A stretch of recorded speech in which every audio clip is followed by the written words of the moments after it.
Welcome in to another.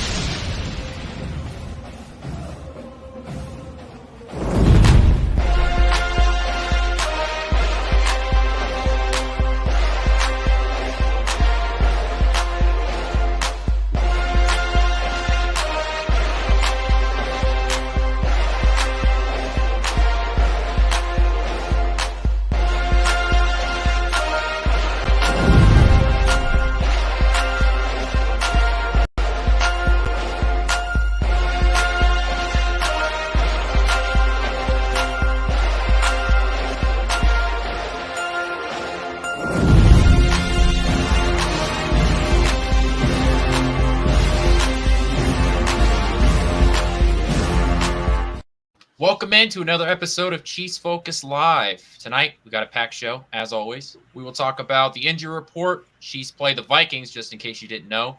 Chase Claypool to Kansas City, maybe. And we'll finish the show off with some believe it or not or score predictions. My name is Quentin Morris. Our producer, Thiz, is running the show. And now two guys who also want to hang out with Taylor Swift. It's the Professor Caleb and the old guy, JP.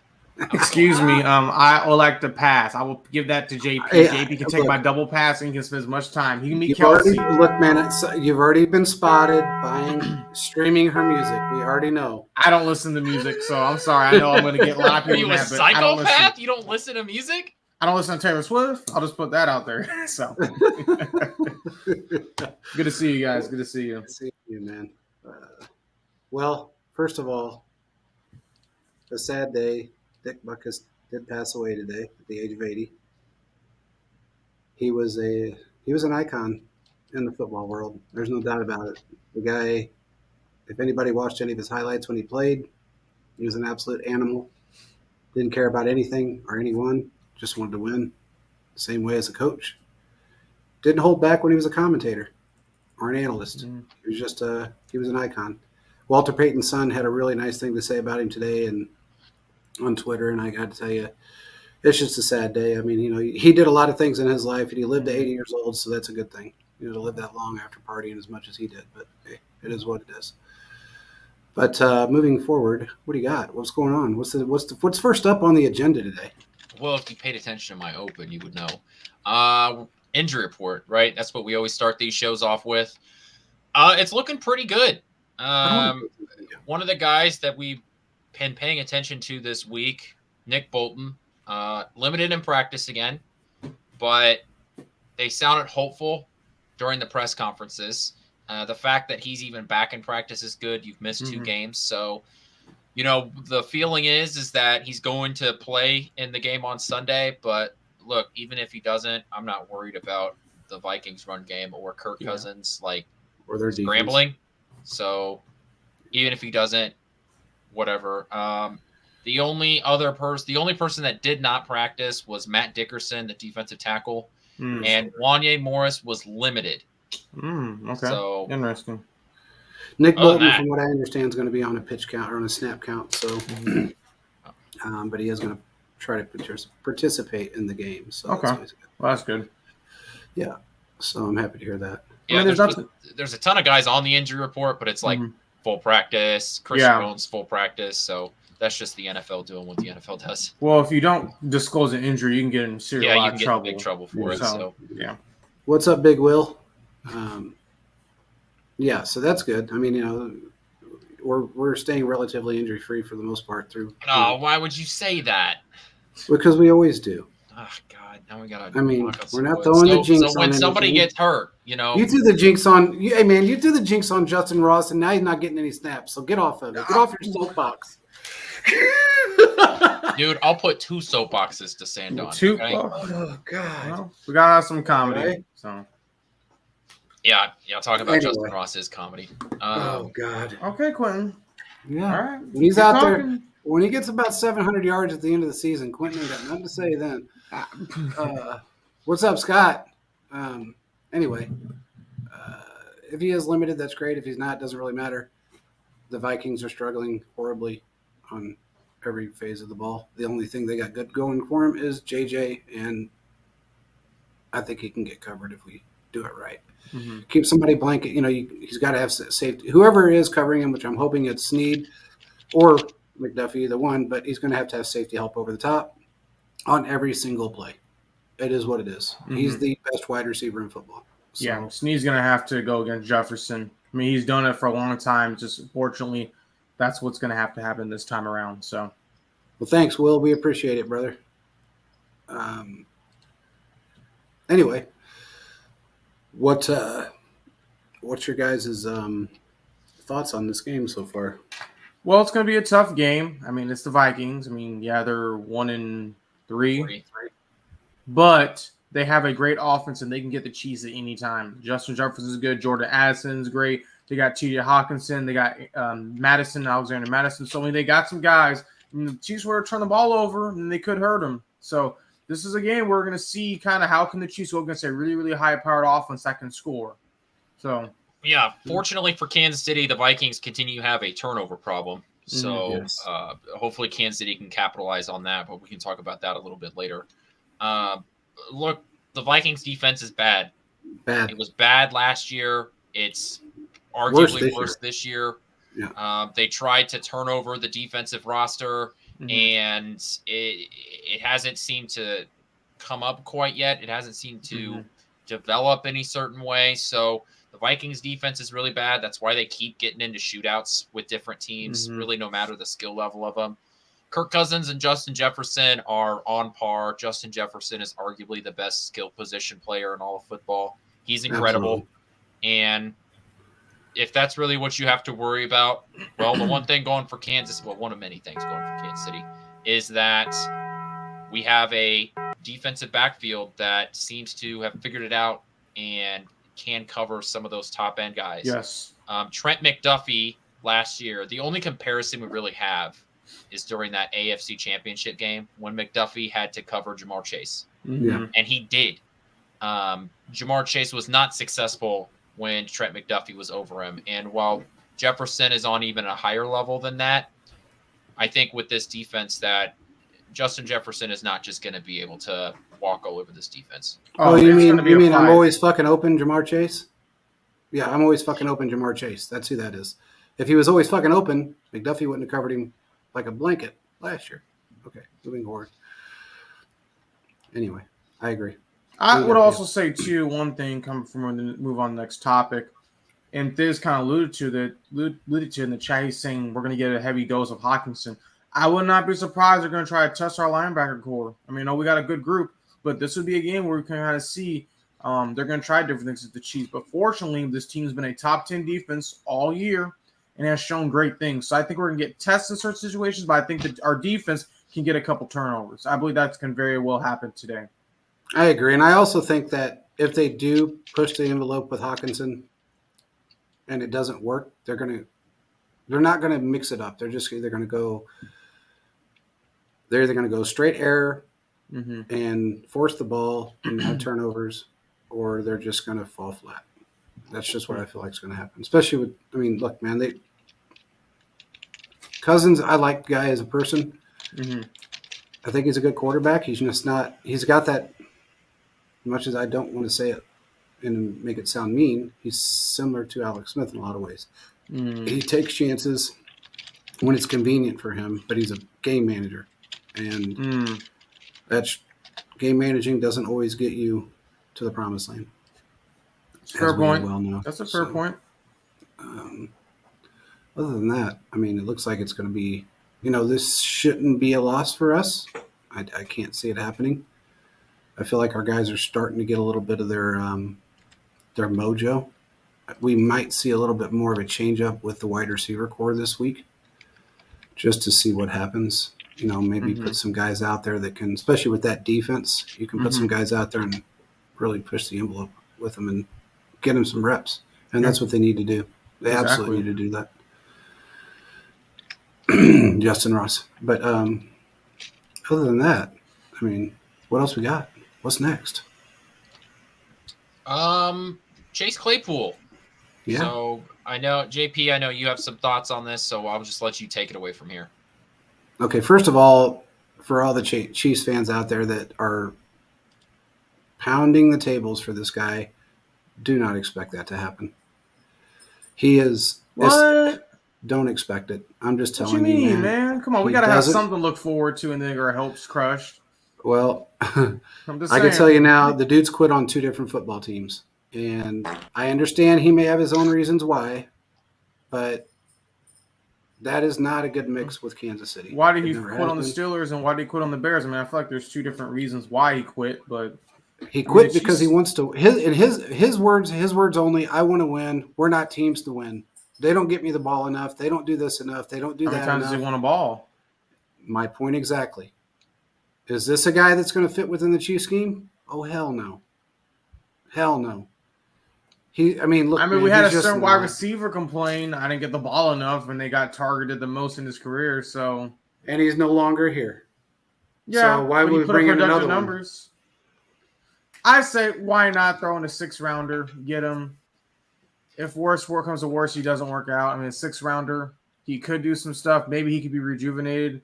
I believe the Steelers did see something in him, but the Steelers' wide receiver room was stacked. And then also the Bears' wide receiver room is semi-stacked. So here, I think he could have an opportunity to get a little bit more playing time, and it would be nice. I just don't know if it's going to happen, to be honest with you. I can't see it happening. Weird things have happened. I would just say don't count on it at this point. Well, here's what I would say is that there's a couple things. One, I don't even think he gets traded. I think he gets cut. He will get reportedly, there have been some that they've already looked to trade him, and now they've sent him home, and he's not even in the facility anymore. So it doesn't even sound like that trading is going to even be an option, that this is simply going to be a cut, and then he has to pass through waivers. I know Kansas City has some wide receiver issues, and I'll get to that here in a minute, but I don't think Chase Claypool has something that the Chiefs already don't have. And it's like, why am I going to bring in another guy that has the exact same skill set of some of the other guys that are struggling here? I see it. I also think that this is interesting so they sent him home, right, with pay. Which is technically against the NFLPA. You're not allowed to do that. You're not allowed to send a player home. That was a change, and you might remember this, JP, with Terrell Davis in 2005. Yep. So something similar happened to this, right? He quit on the team, whatever you want to say, right? In the 2006 NFL collective bargaining agreement, the NFL took that out as an option for teams. So technically what the Bears are doing here is illegal against the NFLPA. And it'll be interesting to see what happens, because obviously if Chase Claypool's getting his money and he doesn't care, then, nothing's going to happen. But if he wanted to really get into some deep poo-poo with the Bears, he could file a grievance with the NFLPA and just really screw the Bears over. I don't think he's going to do that, given the fact that he's being paid to go home. That's what I was thinking. If you're getting paid to go home, but that's against the NFLPA. Well, it's in the collective bargaining agreement that a team is not supposed to send a player home and with pay. But they can use any excuse they want, though. They can say it's personal reasons. They can say a lot of different things. It doesn't necessarily have to be because of an issue with the team. Yeah, or an issue with my point is Chase Claypool can make a about it. He can file a grievance with the NFLPA. He could. Just to get himself out of the system if he wants. But then if he does that, he's got to give those game checks back. And I don't know if he's going to want to do that. No, because the Bears are the one that sent him home. No, I'm saying if he files a grievance and they paid him, and he files a grievance because they paid him. No, it's filing a grievance because they send him home.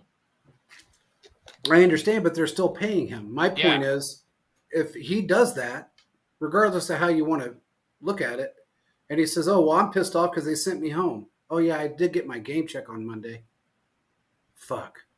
What do I do now? Do I give that game check back, or do I complain about it and then just let them either cut me or trade me away, which is going to happen regardless. So I'm probably ought to just keep my mouth shut and sit at home and watch football. And I wouldn't be surprised if agent advised him to do that, because either you're going to get traded or cut, and you'll have another team. So I just think kind that of keep on the radar. Cut. I do too. I believe he's going to get cut. Nobody's trying to trade for him. Yeah, he hasn't been in the league long enough, so he has to go through waivers. Mhm. I assume Kansas City is at the bottom of the waiver list because you're Absolutely. good. And I play fantasy football, so that's how that works. Yeah. Kansas City is not going to have the opportunity to claim him, right? Somebody's going to claim him before some other team. I couldn't tell you who it is. There could be the Panthers. There could Cincinnati. be the Patriots. Could be a team that might try and grab him, right? They could use some wide receiver help. Juju Smith-Schuster can't make it onto the field, so I just think that there are other teams that do it. But we don't need Chase Claypool.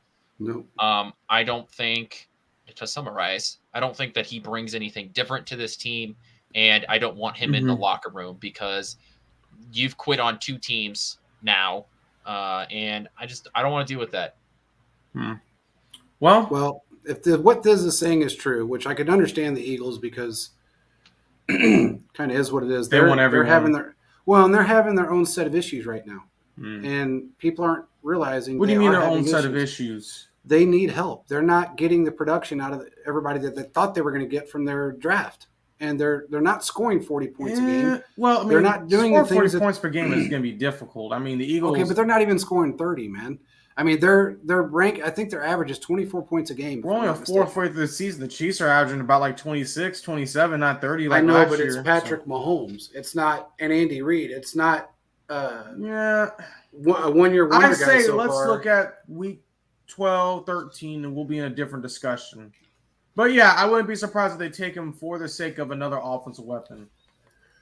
I could see him going to the Eagles. I could actually see him going to Cincinnati. Weirdly enough, I can see Cincinnati picking him up. And here's the reason why. They don't want to pay their wide receivers for next year. That's been pretty evident. T. Higgins is going to be gone. They don't have enough money for everyone. Isn't T. Higgins out with a rib injury anyways? Yeah, he is. Didn't he bruise a rib or crack something? Well, he had a bruise, but I don't know if he's going to be out this week. I just know that he was out, but they don't want to pay their wide receivers. It's the writing's on the wall. I don't even know if they want to pay Chase, to be honest with you. I don't know if they want to do that. If Burrow says pay him, they'll pay him. Because if Burrow says pay him and take some of my contract, yeah, because he's taking up 30% of their cap space. Probably what's going to happen, we're going to see this is a quarterback's going to sign this number one groundbreaking deal, but in the next year or two down the line, they're going to restructure, and they're going to restructure again. Just for the sake of, I signed the deal. I think that's what's going to happen. You're going to get the groundbreaking deal, but when you need to restructure, you're going to restructure. I feel like that's what's going to happen. Contract for that. I don't know. He acts like he's the guy that will give up, money to help the team, but right now he's not helping the team. Oh, his calf injuries limited him greatly. And he shouldn't be playing. And instead of doing the right thing and saying, okay, let's look at the future instead of right now, because I want to be the Chiefs, let me just go, and I want to be Patrick Mahomes because he played injured. I need to sit my ass out. The coach needs to sit him out, get him well, and then bring him back. This is a detriment to him, and it would really suck if he tore his Achilles because he continues to go out there and play. And I think it's stupidity on their part. So, but if they bring in a Chase Claypool, that's a lot less money they got to pay for a while, and they could move on from a T. Higgins and not have to worry about it so much. Well, it depends if he's going to be productive, though, too. Is he going to quit on the team? Because then that's a waste. Well, I don't think they really I don't know if they look so much at production. I mean, they brought in Orlando Brown Jr. and paid him a stupid amount of money, and he's gotten – fair point. I mean, so I don't know if they're looking at so much as production. The problem is that they assumed that Joe Burrow was going to do what Patrick Mahomes does, and that's make everybody better. Two different players. He does not do that. Two different players. Absolutely. He's not as mobile. He's slippery in the pocket. Don't get me wrong. Joe Burrow's great at avoiding sacks up in the pocket because he just can't. If he wasn't, then he would have even more sacks on his fucking career. But I think there are just better spots for Claypool to go. I was just sitting here thinking, and I was like, why not the Chargers? Yeah. Because you already lost Williams. Yep, right? He's done for the year. His ACL. Your defense is the captain of Garbage City. So you need to just continue to put up points in order for you to stay in some of these games. So maybe a spot like LA would be a good spot for you. Another spot that I'm sitting here thinking about is Buffalo. Hmm. Buffalo. Do they have any money left? Buffalo's always, it's like 2.3 Some. million. You're telling me you can't move around 2.3 million? It's the NFL salary cap. That's true. Buffalo is a team that, yeah, they're on fire right now. But it's, I guess now it's October, but they're the Kings of September, right? Yep. So they're the team that at some point, are they going to slide off? And what have we talked about on this show for the last, 18 months? Is that they're too Josh Allen / Stephon Diggs centric, right? Who's that next piece? Well, let's get Chase Claypool in and see what he can do to that Bills offense. Yep. So I think that there are some other teams that maybe want to come in and take them. And then the final team that I think might be actually interested is Baltimore. Odell hasn't done jack diddly squat for them. I told you that. Nothing. He hasn't done anything for them. Zay Flowers, okay. Zay Flowers is looking good. All right. It looks like a good pick, but he's a rookie, right? You don't know when he's going to hit the rookie wall. You don't know Bucks that. is a good pick too. He's right. Let's see, where he could go. One of those sort of top contenders / the fake contenders in the Chargers, I think are better spots for Chase Claypool than coming to Kansas City. Plus, like I said, all those teams are going to have dibs before the Chiefs. That's fair. Yeah, I mean the Ravens will be right there to be able to. For as far as the waiver wire is concerned, they didn't do great last year, so they'll be. They could be in the hunt for him. Just have to see. Oh, by the way, did anybody see that J.C. Jackson went back to the Patriots? Yeah, I did. Bill Belichick is a weird fucker. I kind of see where he's going with this. Okay, let me trade you off while you're injured, and then when you're healthy, I'll just bring you back. I mean, that's kind of an ingenious he move. won a lot of money. The Patriots weren't willing to get to him. He went to the Chargers, and the Jay just brought him back. What did he play? Like 7 games for the Chargers. That's he got paid like $38 million for 7 games. And for this season, the Chargers are eating like $12 million of that contract. And they're swapping. The Chargers' dead cap space has got to be so big. The Chargers aren't even like getting a pick. They're swapping picks for him too. Mm-hmm. So basically they're eating part of the number, right? And they're moving forward. What you think? 7 spots in a late round. Basically, I mean, the Patriots just stole him back. They flew from New England to LA, and we're like, "You're getting on this plane." That's the end of the discussion. Exactly. It's kind of an ingenious move when you think about it. I mean, it was almost the AB move. AB went to the Raiders just to get to the Patriots. That's well, Belichick has a history of doing this. I mean, with Deion Branch, I don't know if you guys remember him. Yeah. He was with the Patriots, and he ended up going to Seattle, and then got brought back to the Patriots. And then, I mean, Belichick does a little workaround. Yeah, has he struggled out with Brady? Yes, but he has been a part of the NFL for a while. Everywhere he's gone, he has been successful to a degree. He's been successful. So, yeah, Brady helped him a lot, but he was successful in all the other stops he was at before the Patriots. Well, he's dead last right now, and he better pick it up pretty quick. I'm sorry, but, man, he made a mistake with that quarterback. And Mac Jones, yeah. Yes, he just made a mistake with him. Well, and it'll be a great time for him to go to the Cowboys, and just be a backup somewhere. No, I mean to go to the Cowboys and be their coach. Oh yeah. You talking about who? You talking about? Belichick. Oh, he ain't gonna go there, dude. I don't know, man. He's 72. He's gonna be. He's gonna be. I saw something that he wants to have the most. He wants to pass and has the most wins all time before he retires. So he at least has another year or two at least. So he may want to go with some wins of all time. No. Who is it? Don Shula that's in front of him? I think so. Oh, Don Shula is the only one in front of him. That's right. He's like 15 or something behind. I think 15 games. I'll have to look it up. At the rate he's going right now, it's going to take him 4 years to get 15 wins. With what he's doing right now, it would just be funny if he's able to accomplish it if he didn't do it as a Patriot. Like if him and Kraft go their separate ways or have a good parting at the end of the season, and then he goes and he signs with some who gives a crap team who lost their head coach, and he ends up being the winningest head coach as the head coach of, I don't know, the Bears or their Commanders or something. So Don Shula has 328, George Halas has 318, and Belichick has 299. So he at least has a couple years before he gets that. So with Mac Jones, he's probably got about 4. I think he's gonna be gone.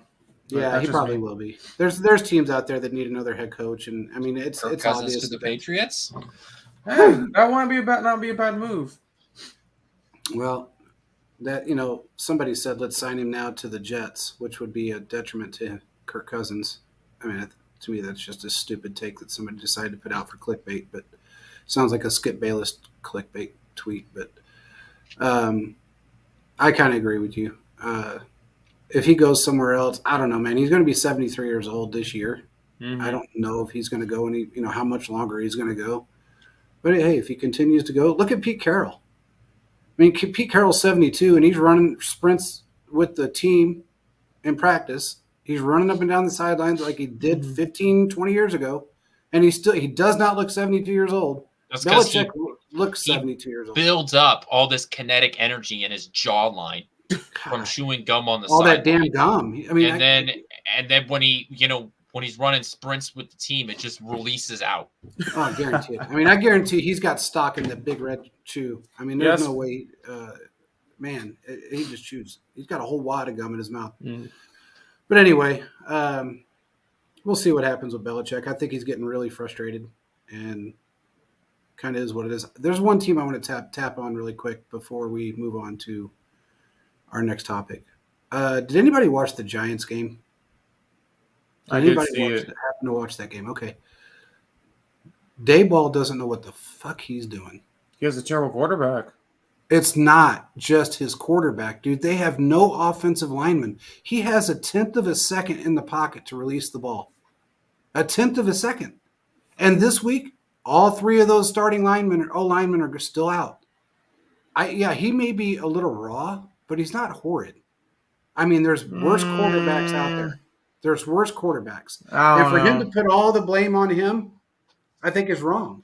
His O-linemen are nothing to help him. Zero. All I say is this. Whenever Mahomes had the problem, Andy fixed it. And when we see the issues now, Mahomes is like, wouldn't let that happen to me. So. Okay, but why the hell is it that they paid him then? If he's so bad, why did they give him the contract? Because you don't want to go back into quarterback purgatory. Exactly. You have EJ Manuel. If you're already in it, what's the difference? If he was so bad, because Daniel Jones isn't that bad. He's just bad. I don't think he is. I don't think he's that bad. Deshaun Kaiser bad. Hell no. He's like 18th. Yeah, I think you're 18th best quarterback in the league. And look, he takes off. He makes the runs he needs to make. I mean, the guy ran for like 50 yards. Yeah, that's because he had no way to throw the ball. That's all he could do. Yeah. What else could he do? I mean, at least he tried, though. I can't say that. I feel like it's just a detriment to him to make him look like the only bad guy on that football team, because he had zero help. I'm sorry, but I even went back. Alert, the Giants are just a bad football team. They are a bad football team. You got no Saquon Barkley in there, which he's been carrying that football team for the most part. You got no offensive lineman. You got a wide receiver that's out. I mean, what's the guy supposed to do? Then somebody says, okay, well then stop doing 5-step drops and do 3-step drops. Oh, so you want him to get killed faster? Because, I mean, seriously, it makes no sense to me. Give that guy 2.5 seconds in the pocket, and he's going to be a better quarterback. But when he gets the ball in his hands and somebody's already pancaking him, right when the ball gets put in his hands, it's very difficult to be a good quarterback no matter where you're at. It just is. Look, man, how many points did Patrick Mahomes score in the Super Bowl because of because of a bad offensive line? 9. 9 points. And that's Patrick Mahomes. So we expect Daniel Jones to go out there, who is nowhere near the caliber of Patrick Mahomes, and be able to handle 2 bad interceptions that really kind of messed him up. One was in the red zone that could have been a touchdown. We could be talking differently. If you force things because you're under pressure, that happens. We've seen Patrick Mahomes do that too. So I'm just saying you can't put all the blame on him because it's not all him. It's a collective fuck up when it comes to that team. I mean, it just is what it is. So I just had to bring it up because it kind of irritated me that every time I turned around and then they put the spotlight on him, he's screaming at Daniel Jones man, damn, dude, are you going to give me any time in the pocket? Can I have a second Can I have a tenth of a second? You know, you're yelling at me because I just got pancaked, but the center just handed me the ball. I mean, literally, I couldn't even get my hands around the ball before I got pancaked. What do you expect? So anyway, moving on. Go ahead. What's the next one? What we got? What's next on the agenda? Believe it or not, which Yay. I've got. Wow, way to That was to strong. show your That was a enthusiasm. strong. I'm yay. okay. Yay! Yeah. I'll Yeah, set the camera we too. Yay! There we go, Quentin. That did just for you. Okay, let's just go ahead and start with sort of the elephant in the room. Can Justin Jefferson be kept under 100 yards? No. I'm sorry. If that happens, he's going to throw his helmet, demand a trade, and he'll be gone. The Chiefs will have broken that team. I'm hoping it happens, but I'm going to say I think he will get over 100. I think he's going to get between 70 and 100. I think he'd probably hit the 100-yard mark. And as much as It'll be a quiet 100 yards, if that. That's exactly what it should be. It should be a very quiet 100 yards. Kind of like how Kelsey had a quiet 60 yards in this last game. This is going to be a quiet 100 yards. That's what it's going to be. I think I'm going to take the under. I think I'm going to take the under because, like we talked about earlier, I am not scared of any of the other weapons that the Vikings have. I don't really believe in their run game. That offensive line cannot run block to save their life. And if I'm going to put Trent McDuffie on Justin Jefferson for the entire game, and every time Justin Jefferson is on one field or the other, I am shading a safety over there. If he's going to get 100, if he's getting 100 yards on me, he's going to have to catch the ball 75 times to get it. Okay. I am going to stick him. I'm going to push him off the line of scrimmage. I'm going to mess him around. I will get a pass interference call before I allow him to catch the ball. Okay, that's fair. That should be the game plan heading into Minnesota. Well, might be.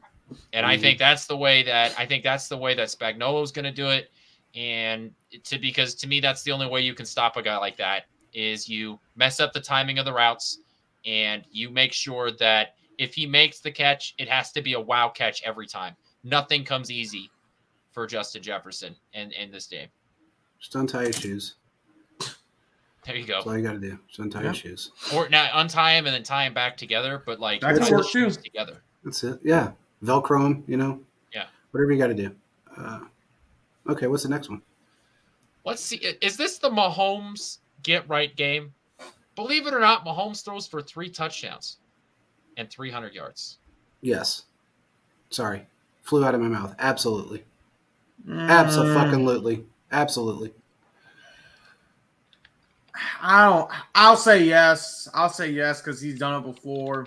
This defense is historically bad, so I can see that happening. If it doesn't, then there's some problems. Unless Pacheco just has a crazy other game, 150 yards rushing, then I wouldn't be as mad. I don't think some people realize how bad this defense is. I really don't. The Vikings defense is so bad. They're Girl Scouts. See, now I'm saying that, and now, the Chiefs offense is going to have another struggle bus game, and it's going to make me feel really bad about this. But the Vikings defense is bad. They have very little pass rush. They have some guy who was selling hamburgers last week playing corner. So there's no real threat on the back end. But this leads me into my worry about the Chiefs wide receiver group. Remember last week I told you that I'm not ready to hit the panic button yet. Okay, I see the panic button. I'm aware the panic button is there, but it's still got the cap over it, so we're not ready to go nuclear yet. My hand is moving closer towards the panic button. I've been telling you, but you guys don't want to listen to me during the summer. My problem is like threefold. One, nobody has stepped up. I didn't expect MVS to step up, but Sky Moore was supposed to be more than this by now. I haven't seen any improvement by him. The fact that Travis Kelce, and I know he was injured before week 1, but Travis Kelce hasn't had a Travis Kelce type game where he just is like, I'm dominating, and you can't do anything about it. He hasn't had that moment yet, and no other of these wide receivers are really able to pick up some of the slack. I think too is Kadarius Toney. We need Kadarius Toney to be on this field more than I thought we needed him. I was heading into last year and into this year after we traded for him. He's like, oh, he's the nice icing on the cake, right? He might be the whole damn cake. Okay, there is no speed from these wide receivers in terms of getting separation. The Kansas City Chiefs cannot get separation in man coverage. That is why Patrick Mahomes is literally on pace for 600 rushing yards this year. Because when there's in man coverage, there is nobody to throw to except this wide open field in the middle where you can go and pick up 23 yards per run. And that's why I said during the summer they need another receiver. And you guys were like, no, they'll be okay. Fine. We have Kadarius Toney. Like, no. We need another receiver. This is the exact reason why. Because we're running to this situation. You know I said, JP, don't be looking away. I think, look, my zone coverage, Kansas City can find openings. That's an Andy Reid can scheme open. Travis Kelce, we know he can do in the zone coverage. I'm not worried about zone coverage. Kansas City can succeed in zone coverage. Unfortunately, none of these wide receivers are able to find separation in man coverage. And like I said, I'm not hitting the panic button yet. I'm not opening the little lid that protects the panic button so people like on Twitter don't accidentally hit the panic button, okay? But I'm aware of it. And this is going to be a great game to see, can your wide receivers get open? Because if this game ends, and even if the Chiefs offense looks fine, but it's because they were playing a ton of zone, I'm not really going to feel better about this wide receiver group. The Chiefs suck in man coverage right now. Well, again, this is what happens when Chris Jones does not free up money. That's all I was saying. I'm just going to you know what? I don't even have a whole lot to say yet. I'm not panicking at all right now. We're 3-1. I know it's not been pretty wins, but each week somebody's gotten a little bit better. I think when Kadarius Toney is 100% and he's out there full bore, which he should be this week, things will change. You got to have a little bit of faith in these guys and Patrick Mahomes to coach these guys up. I think he will. A lot of times when we've talked about this so many times on the show, when you have one guy that maybe not very consistent because he's young and new, it kind of throws everybody else off. It's no different with wide receivers than it is with a defensive line or an offensive line or a set of corners or whatever the case is. I feel like it's going to take a little time. That's part of the reason and Boo Boo Smith actually alluded to it, and then I asked, and it was true. Part of the reason why they've kind of kept Justin Ross on the down low is because he doesn't have that explosive speed yet. And they're looking for this speed that they feel like he should have. But he's not really known for that.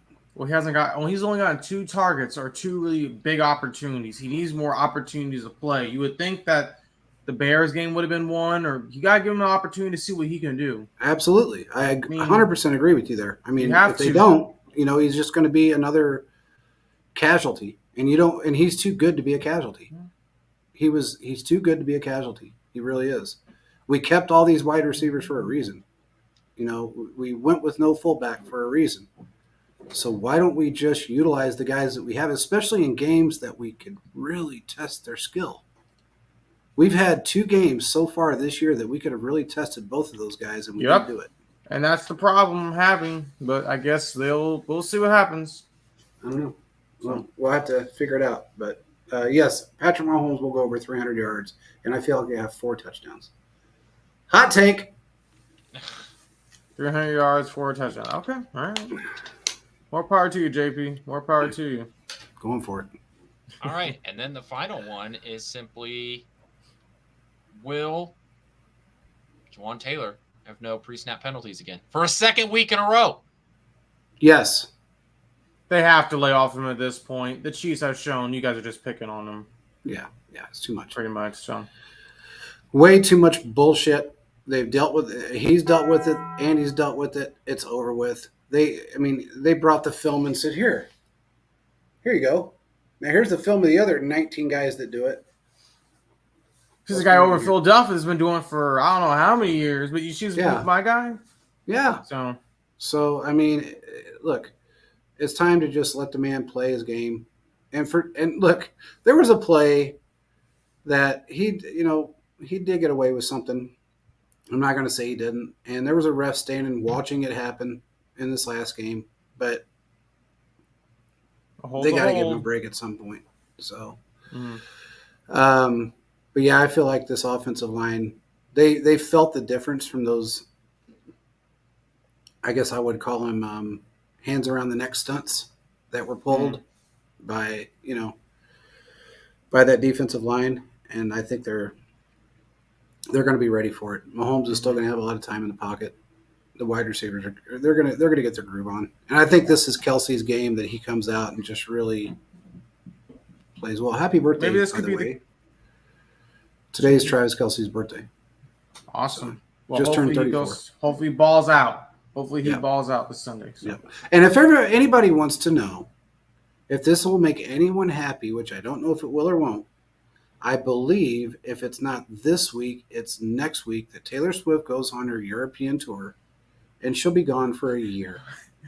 So whoever's happy about that, more power to you. Yay! Caleb is, because Caleb gets, there's a chance for him to hear some live version of the music. Yeah. He's just, I'm he's good. just ready. He's ecstatic. I'm not wasting my money for that. I'm sorry. I think you can go to a movie theater and watch one of her concerts. I'll pass. I'll use that to watch a Star Wars episode or something instead. Or watch the Super Bowl. Oh, man. Oh, she'll be at the Super Bowl. I'm good. Yeah, she's going to be there. Okay. Rooting on her Kelsey's man. on this podcast. This is a little ridiculous. You guys keep showing her. Like, I'm trying to watch the game. Why were you going to the press box 50 times? I mean, like. Because Swifties be crazy. Again, you would know. It's part of you. You're part of the group. Quinn, you're the guy who listens to that music anyway. So you're a Swiftie now, Caleb. Admit it. I'm good. I'm good. That's not my stuff. So. Yeah, Travis Kelce did make mention of that he thought the NFL went overboard with it. He thought CBS and Fox went overboard with it. And then the fact that they played Taylor Swift's song, Every outro, dude. Every outro. Yeah, that didn't help much. So, yeah. He got some money from the jersey sales and his following went up. And then, so. Hey, the Jets ought to be really happy right now. They got some viewership. Did you see that? Did you see the holy shit. Their tickets went up from like average of $143 to like $400. Yeah. They sold out. I mean, it was the most viewerships they had in, all these years. And I mean, they should be happy right now. The Chiefs brought their economy up. That's what happened. The Chiefs and Taylor Swift brought their economy up just by her showing up. So they should be happy about that. Mm-hmm. I think Travis had a little bit of an off game because he spent the night at Taylor's house in New York. Well, we'll see. I mean, I don't know that. I didn't know that was a normal thing. I didn't know you could do that. I thought you had to stay at the hotel, but he was spotted leaving Taylor Swift's penthouse 4 hours before the game. So hopefully he can get it figured out for this game coming up. So. He came too relaxed. That's what it was all about. He came way too relaxed. So he had a good night. But anyway, moving forward, what else is next? What's next? Score predictions. Score predictions. Yep. I got 13-27. Chiefs, obviously. 13-27 Chiefs. You're not going to pick against them? I did that one time because I wanted them when it worked.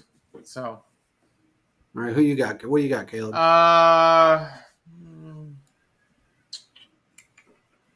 I'll say 37-22 Chiefs. Thank you. That defense is not the best. But again, nothing would surprise me if it becomes something like 19-16. Just a defense. I'm going to say this is Patrick Mahomes' blowout game, and it's going to be 38-13 Chiefs. Okay. That's what I feel like. Hopefully that happens. Because at this point, the way that things have gone, I'm like, we'll see. Going into week 5, man. It's time to step it up. So and she's got 4 more games to figure their crap out before the difficult schedule comes up. Yeah. Okay. You got Vikings, Broncos, Chargers, Broncos. Then after that, like the NFL season starts. Okay. Yep. Except for the Raiders. We've got the After that, we've got the Dolphins, bye week, Eagles, and then you've got the Bills somewhere in there. Like that's when the schedule really starts to pick up. So you've got and you a got the month. Raiders twice in there too, and then you got Cincinnati week 17. Yeah, in which if Burrow somehow gets a blessing from God himself, he's healthy. Blessing from God himself, huh? He's going to have to get it because he won't do it on his own. He won't help himself, so somebody's going to have to help him. Yeah. But anyway, well, now that we got our score predictions done, anybody in the chat got a score prediction? Anybody in the chat? Before we end this thing. This will probably have one, I have a feeling. Maybe Philip. What you got, Thiz? Philip, Thiz, what's your score prediction for this game? Let's hear it. Yeah, but she's going on her European tour. So okay, well, it sounds like you're more interested in seeing that than anyone. No, the only reason I knew was because 35-13.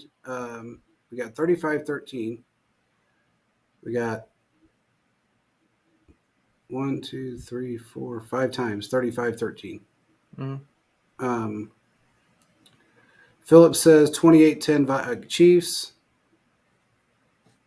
Will says 31-17 Chiefs. Mm-hmm. Not Okay. a bad go around. Not a bad go around. I like all the odds. Mm-hmm. No, my wife told me.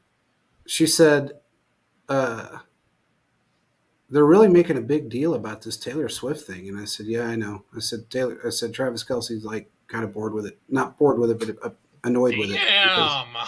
Yeah, and she goes, "Really?" And I said, "Yeah." I said he made mention of it on his show. They asked him if the NFL is making too big of a deal about it, and he goes, "Absolutely." And she goes, "Well, I don't think they're going to have to worry about it too much longer." Scott's got 38-21 Chiefs. 38. I said, "Why is that?" And she said, "The Chiefs are going to walk in there and just be totally fine on offense." I do. I feel like this is the game that they're going to.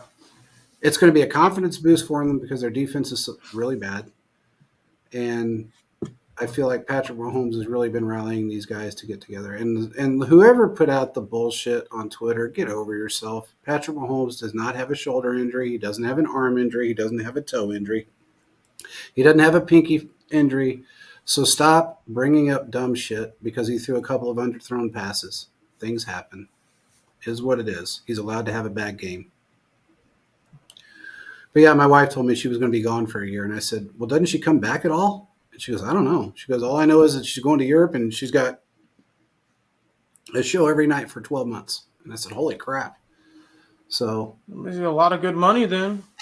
Well, she's 31 years old, or I think 31, and she's a billionaire. So, is what. Well, that's what happens when you've been making music and going on tour since you were like 17. 15. Yeah, she started when she was 15 years old, and she hasn't stopped since. So, hey, more power to the kid. She's doing her job. So, breaking up with guys and making songs about them, and she's making billions of dollars off of it. I just hope Kelce isn't one of those casualties while he's still playing because I don't want his heart broken. So anyway, with that being said, I don't think we got anything else. Do you guys? We finished everything. All right. Well, we will talk to you guys again Sunday after the game, and enjoy the rest of your weekend. Peace out, everybody.